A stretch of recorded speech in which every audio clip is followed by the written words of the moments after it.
آج کل سیاسی پارٹیوں کے کارکنان اور لیڈران بہت زیادہ گرفتار ہوتے ہیں اور ان میں بے شمار لوگوں کو عدالت میں پیش کیے بغیر یا تو نظر بند کیا جاتا ہے یا پھر نامعلوم جگہوں پر اور نامعلوم وقت کے لیے قید میں رکھا جاتا ہے۔ ایسے لوگوں کو عدالت میں پیش نہ کرنے کے لیے حکومت اور لا انفورسمنٹ ایجنسیز کے پاس ایک ہی جواز ہوتا ہے، اور وہ ہوتا ہے MPO، یعنی maintenance of public order ordinance 1960۔ عدالت میں موجود ججز بھی اس قانون کا نام سن کر خاموش ہو جاتے ہیں، کیونکہ MPO کے تحت گرفتار ہونے والے شخص کو عدالت بھی کوئی ریلیف نہیں دے سکتی۔ MPO کا قانون کیا ہے اور کن لوگوں کو اس کے تحت گرفتار کیا جا سکتا ہے؟ کیا واقعی MPO کا قانون آئین پاکستان کے خلاف ہے اور اظہار رائے کو دبانے اور لوگوں کو غلام رکھنے کے لیے بنایا گیا ہے؟ آج کی اس ویڈیو میں ہم یہی سب کچھ سمجھنے کی کوشش کریں گے۔ MPO یعنی maintenance of public order ordinance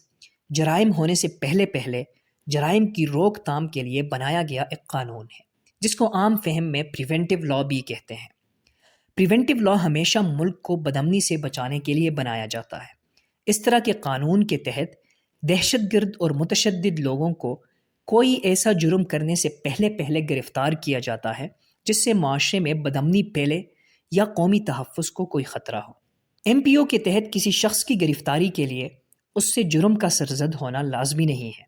بلکہ اس شک اور خطرے کی بنیاد پر اس کو گرفتار کیا جاتا ہے کہ وہ مستقبل میں کوئی جرم کر سکتا ہے۔ آپ نے اکثر سنا ہوگا کہ فلاں شخص کو MPO 3 کے تحت گرفتار کیا گیا۔ MPO 3 کا مطلب اس قانون کا سیکشن نمبر 3 ہے، جس میں لکھا ہے کہ اگر حکومت کو لگے کہ کوئی شخص معاشرے میں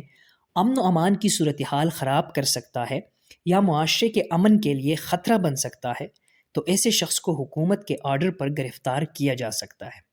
MPO کے اس سیکشن کے مطابق گرفتاری کے لیے کسی عدالت کا وارنٹ نہیں چاہیے، بلکہ حکومت وقت پولیس کو یا کسی بھی شخص کو ایک تحریری حکم نامہ جاری کرتی ہے کہ اس شخص کو گرفتار کر کے کسی خاص جگہ قید میں رکھا جائے۔ اس تحریری حکم میں تفصیل کے ساتھ لکھا ہوتا ہے کہ کن گراؤنڈز پر ملزم کی گرفتاری ضروری ہے۔ گرفتاری کے بعد اس شخص کو 3 مہینوں کے لیے عدالت میں پیش کیے بغیر قید میں رکھا جا سکتا ہے، مگر 3 مہینے گزرنے کے بعد ایک ریویو بورڈ کے سامنے اس ملزم کا پیش کرنا لازمی ہوتا ہے۔ اس ملزم کو مزید قید میں رکھنا ہے یا آزاد کرنا ہے، یہ فیصلہ ریویو بورڈ نے کرنا ہوتا ہے۔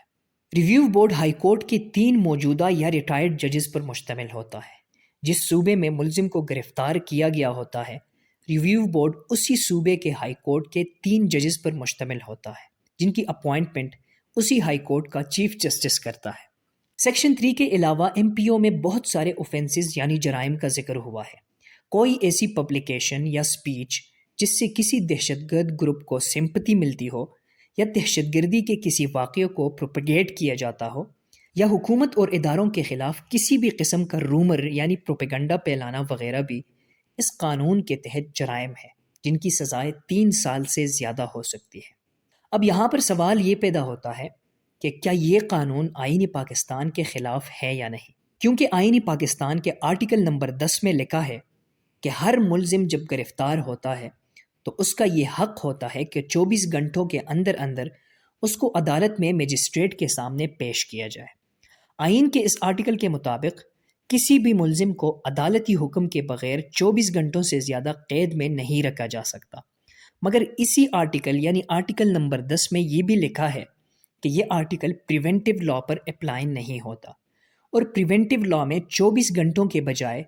3 مہینے کے لیے ملزم کو عدالت میں پیش کیے بغیر قید میں رکھا جا سکتا ہے۔ جیسے میں نے پہلے بتایا کہ MPO ایک پریونٹیو لا ہے جس پر آئین کا آرٹیکل نمبر 10 اپلائی نہیں ہوتا۔ فوائد اور نقصانات کی اگر بات کی جائے تو MPO جیسے قوانین کا ایک ڈیموکریٹک سوسائٹی میں بہت اہم کردار ہوتا ہے۔ ان جیسے قوانین کی وجہ سے ریاست اور حکومت کو دہشت گردی کی روک تھام میں بہت آسانی ہوتی ہے، مگر دوسری طرف یہ بات بھی سچ ہے کہ پاکستان جیسے ملک میں اس قانون کا بہت زیادہ غلط استعمال ہوتا ہے۔